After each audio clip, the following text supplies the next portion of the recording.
okay ka lang ba? Oo, okay ako kahit hindi. So, hi guys! Welcome back to my channel. Eto na naman si Mami Chris, ang inyong lolang maganda pero hindi enggetera. Okay. For today's video guys, naranasan nyo na ba maging okay kahit hindi naman? Minsan kasi, pag tinatanong tayo sa ating mga asawa, jusawa, partner, kung okay ka lang ba, ang sagot mo is, okay ka lang. Alam nyo ba kung bakit? Ewan ko lang nga kung lahat ng babae kung ganito yung defense mechanism niya or ganito yung mindset niya, ganito yung naisip niya. So, for this video guys, bago natin ipagpatuloy, don't forget to hit the subscribe button and the notification bell para ma-notify kayo sa susunod nating topics. Okay ka lang ba?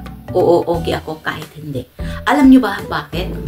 Kadalasan, hindi naman totally lahat, but kadalasan, tayong mga babae, kaming mga babae, pag tinatanong kami kung okay ka lang ba, kahit hindi okay, sinasabi namin ng oo, okay lang kami. Alam nyo ba kung bakit?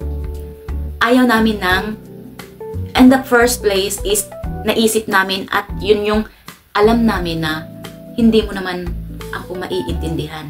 Tapos, in the second place is wala ka namang pakialam sa akin. And the third place is hindi mo naman maiintindihan yung nararamdaman ko. Ayaw ko na ng gulo, ayaw ko na ng argument, ayaw ko na ng away, ayaw ko na ng pagtatalo.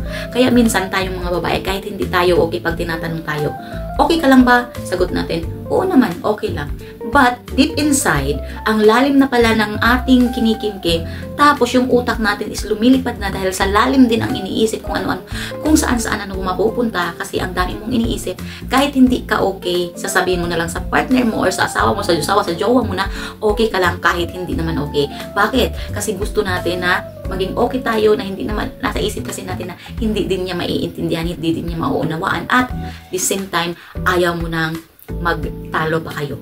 Kaya minsan kahit hindi tayo okay, pinipilit natin sa ating mga sarili na tayo ay okay pa din kahit hindi na. Ganun tayo katabang, ganun tayo katibay. So, be proud being a babae. So, that's all for today and please don't forget to hit the subscribe button and the notification bell para ma-notify na naman kayo sa susunod nating topics. And that's all for now. Thank you for watching.